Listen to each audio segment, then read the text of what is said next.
Hi friends, top 10 mutual funds for 2025 பார்த்துட்டோம். அதில் அடுத்ததாக குவான்ட் ஃப்ளெக்ஸி கேப் ஃபண்ட். இதோட 5 years ரிட்டர்ன் வந்து 35% இருக்குது. 10 years ரிட்டர்ன் வந்து 21.2% இருக்குது. இது balancing stability with growth opportunities various செக்டார்ஸில் இருக்குது. ஸ்மால் கம்பெனிஸ் இன்க்ளூட் ஆகிருக்கு. டைவர்சிஃபைடு எக்ஸ்போஷர் இருக்குது.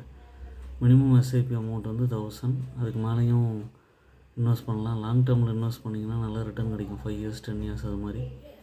டோட்டலாக 40 கம்பெனிஸ் இருக்குது. டாப் ஹோல்டிங்ஸ் வந்து Reliance, ITC, Bajaj finance, Samvardhana Motherson, Adani power, LIC, Jio financial, Aurobindo pharma, Swan energy, SBI இது மாதிரி இருக்குது.